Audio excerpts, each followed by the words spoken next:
was. So my name's Jon Tester, and I've been here in Georgetown County, Pawleys Island specifically, since 1989. And when I got here in '89, I was a first-year school teacher. I taught second grade at Wacom Elementary. I also taught fifth grade there. I became the assistant principal and then the principal. From there, I was asked to come downtown to oversee the 10 elementary schools. And from there, I became the executive director for human resources and went on to become an assistant superintendent for curriculum instruction.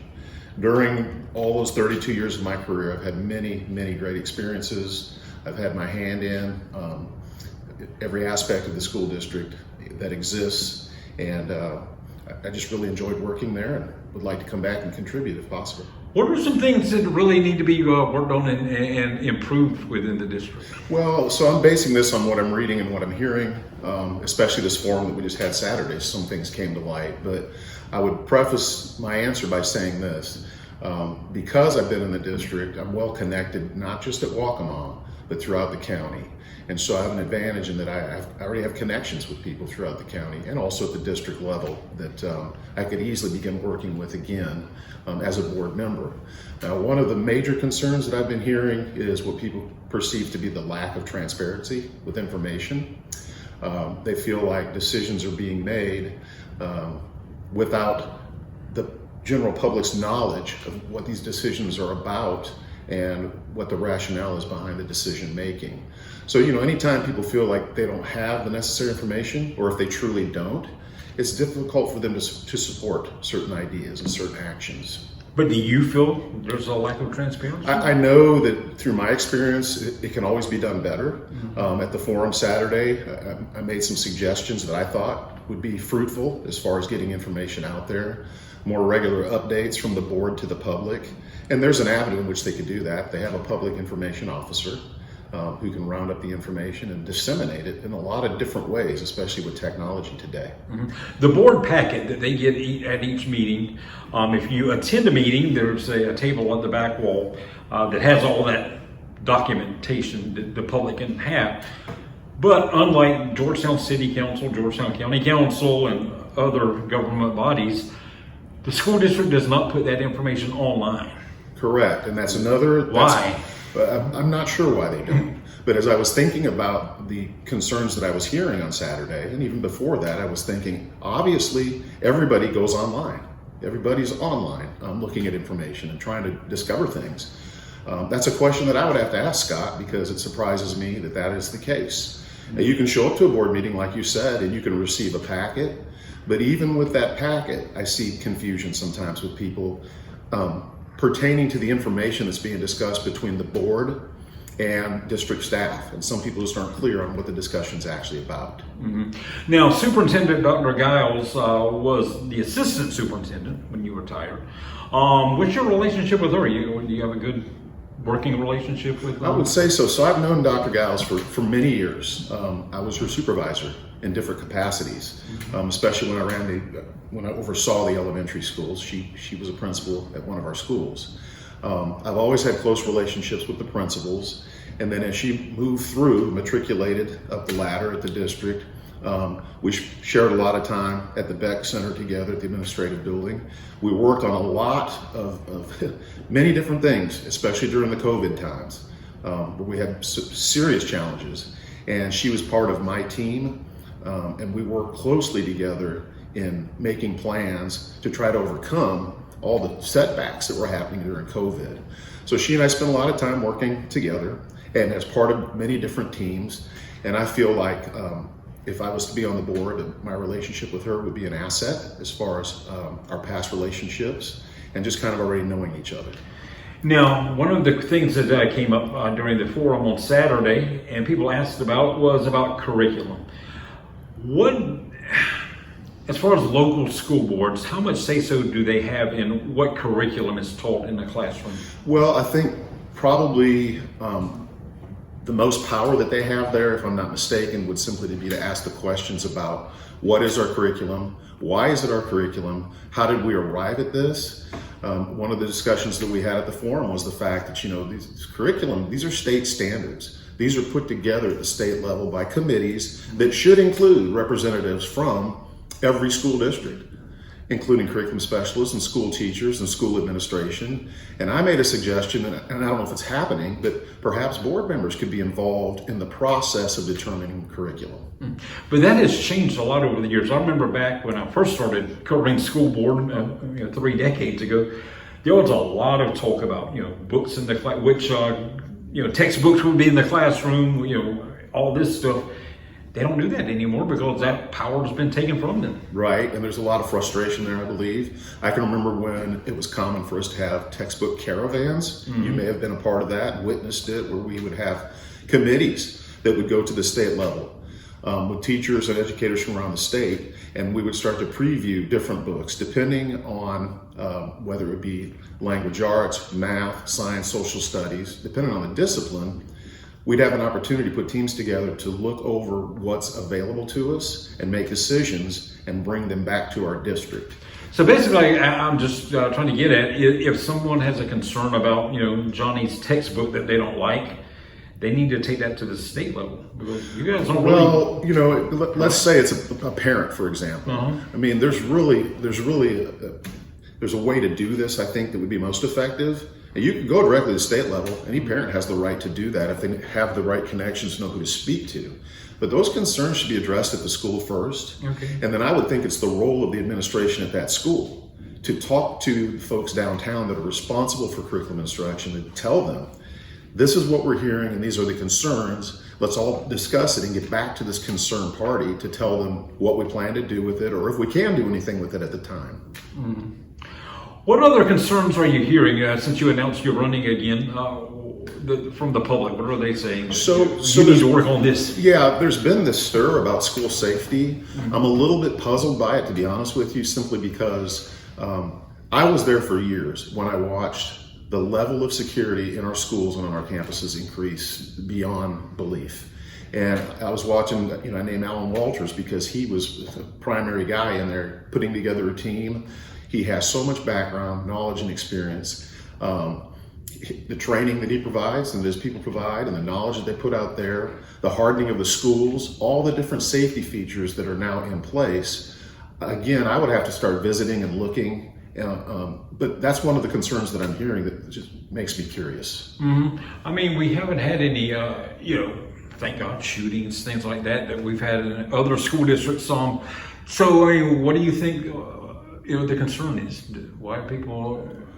I've only heard rumors. I can't really speak to it. I think a couple of things may have happened at certain schools that had either some board members or some parents concerned about easy access to our buildings and such things like that. I know that there are plans in place. I know there's protocols. I mean, you go visit the schools and you'll see metal detectors and you'll see staff moving around and you'll see people wearing IDs and such. The doors should be locked. People, we have SROs. One of their jobs is to constantly monitor those campuses, make sure that things are secure. But I don't, I can't speak to the safety aspect of it per se right now until I get involved. But a school safety issue is bullying. That is one thing people are concerned about. How do we stop it? I mean, it's been going on since schools have been schools. So my experience with it has been this. Bullyism has always been around. There's a lot more focus on it nowadays, and there should be, because it's dangerous. It's costing people their lives, their security, their safety, their well-being. We have a huge challenge in that we have this thing that everybody calls cyberbullying. And we can have rules in place at our schools, and maybe you can keep it down as far as bullyism within the school building. But we have a hard time having any control over what happens once our students leave the campus and they're on their phones or on their laptops or on their pads and they're in social media bullying one another. And that's hard for us to control. Now, if I'm not mistaken, there is school policy that states that if it happens off of the campus and it affects our kids on campus, that we can step in to do things about that. But it's very difficult to monitor that. Let me ask you about the budget. Back in the day, I remember when the budget was $60 million, $70 million. Now it's $120 million. Right. Are we spending money wisely? I mean, is that an overinflated budget, or do you think it's about right? From what I've seen, it looks about right. There are financial challenges. It's more expensive now to educate our students, and there's a lot more going into our physical buildings that cost us a lot more money. You know, as the population increases, the student attendance in different places, it's going to cost money to hire staff to serve these kids. You don't want to be short-staffed because then you're short-serving our students. So there's a lot of factors there, and I think the key to any budget is simply this. What do we perceive to be our needs? What truly are our needs? Where do we want to invest money to take care of those needs? Do we have the money to do it? Do we need to reallocate? And obviously, there's going to be priorities, have to be set. And that's just the way it is, Scott, because you have a limited pot of money and you have to make critical decisions as to where the bulk of that money is to be spent. And I'll ask this, even though you were one that was in the administration building, but we hear people say that, you know, Georgetown County School District is too top heavy, I think is the word they use. Right.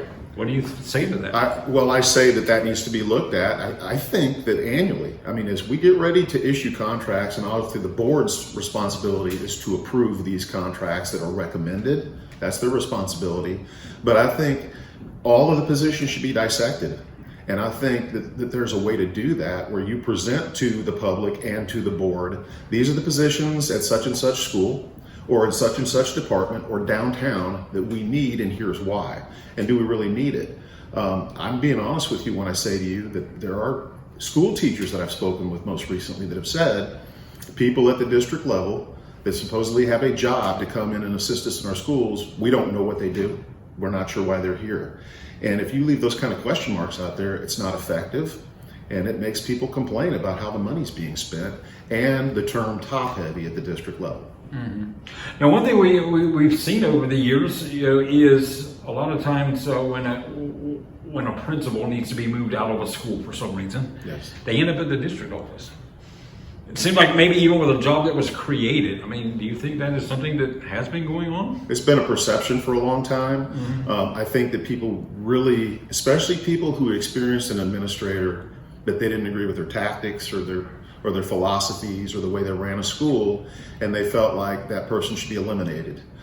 It's very confusing to see that person then end up downtown in a role where people are going, what actually is that role? What role do you play here and why are you here? And I think historically we were watching more and more of that happening, and it really confused people, and it made the teachers, especially who are watching all this, who are struggling to get the things that they need in their classrooms, they're watching money put into upper level administration, and they're questioning if that should be happening at all. Mm-hmm. Now, speaking of the budget, one topic that comes up every 2 or 3 years, and it gets talked about for a month or two, and then it goes away, and then it comes back. Came up Saturday at the forum, Plantersville Elementary School. So 70 students approximately, and basically one teacher for every 7 students. right. Is the school still worth the money, and you know, what should we do about Plantersville? It's a thing of great debate, and I'd like to speak to it. Mm-hmm. So what you're talking about is what was referred to as the PPE. Mm-hmm. It's per pupil expenditure. You can run a school the size of Waccamaw Elementary. You can run a school the size of Plantersville. Obviously more students at Waccamaw, more staff, such. But at Plantersville, you still have to maintain the grounds, the campus, the facilities. You have to have teachers for these kids. All the things that you have to have for the other schools, Plantersville must have at some scale. So it's going to cost more money to provide it for a smaller population. I want to say this. There's been talk for years and years since I've been here. I'm talking about a lot of years, about closing down Plantersville because of the PPE and assimilating those kids into other school buildings, or possibly building a centralized school and combining schools together to get rid of that cost. Every community is hugely proud of their schools within their community. Plantersville is one of those communities.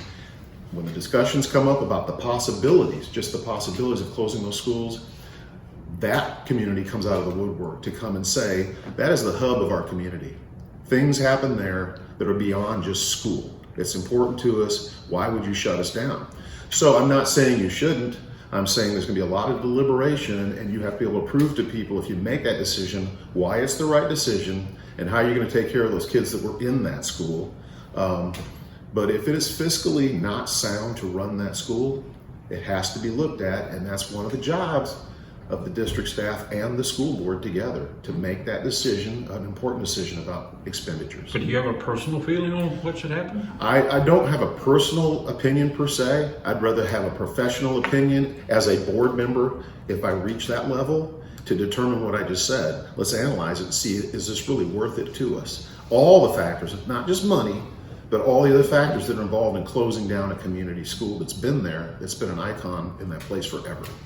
And you being a Georgetown County resident, you see what's happening with housing. I mean, houses are going up everywhere. Right. Not as much as Horry County, but still a lot Right. of houses are going up. At some point, are we going to have to look at new schools? In my opinion, yes. Now, we have some challenges. One of the fastest growing areas is the Waccamaw Neck, as you know, and they're piling people in there. There's condos, apartments, single family dwellings, multifamily dwellings coming in. We're limited. You know, we only have those schools up there that we have, the Waccamaw schools, and we have the Montessori school. But we don't have space up there, to my knowledge, to build any more schools. When we made that deal with the Brook Green Gardens property, I thought we were very fortunate to land that. We needed it. It was a necessity. But at least up in my precinct, where in the world are you going to put a new school? Now, the rest of the county, there's land out there. Is it feasible and appropriate to build a school out in the country and then start busing kids from other directions to get to those schools? But ultimately, we have to provide facilities, school buildings, and teachers for these kids because they must go to school. So what do? You mentioned that there ain't no land. Right. You can't build a high. Well, I don't know where you've got a tract of land between, let's say, Brook Green and Merle's Inlet to build a school. I don't see it personally. Now, I'm not a land guy. Yeah. There might be some people that know better. I think probably looking back, you know, when we did our building campaign here a few years back, and we passed the bond referendum, started spending money. A lot of people talk to me about, you know, you're building your schools. Should you be building them so you can build them up in the future? Because in a lot of states, that's what they do. You can see 3- and 4-story school buildings because as the population increases, they can add on and add on. We don't have room horizontally to add on. So you're saying maybe one day a second, third floor for Waccamaw High School maybe? If it's feasible. I don't know if that, when that was constructed, if they had in mind future building vertically. I don't know that. Well, it may be something, you know, whoever wins has to deal with in the next 4 years, at least start talking about. What else do you think you foresee coming in the next 4 years that will be an issue for you or whoever wins?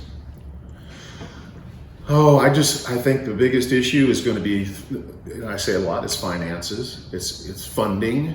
What do we do about our funding? The big scare right now is the federal government going away with their funding, turning it over to us. That scares me a little bit. I think overpopulation is going to be a big deal, especially in this tourist area that we live in here. Georgetown's come a long ways with the tourism. They've made some big changes here, and they're attracting more and more people.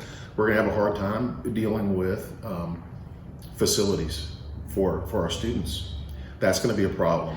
All right, we're right at about 20 minutes, and that's what we tried to keep it at. So let me wrap up by asking you why people should vote for you on July 8th. But there's several reasons. Number one, it's my love for Georgetown County schools, not just the Waccamaw Neck, but for the entire county. Again, I've been here since 1989. I've had family that teach. My wife, she's currently retired, but she still teaches in our schools. I have 2 of my children that teach in the schools.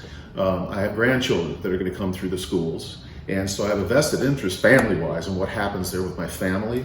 Secondly, I have experience beyond my other 2 candidates, just knowing the workings of the school district, just knowing a lot of the people that are still here that I used to work with. I have connections throughout the county, throughout the communities, and people know me very well.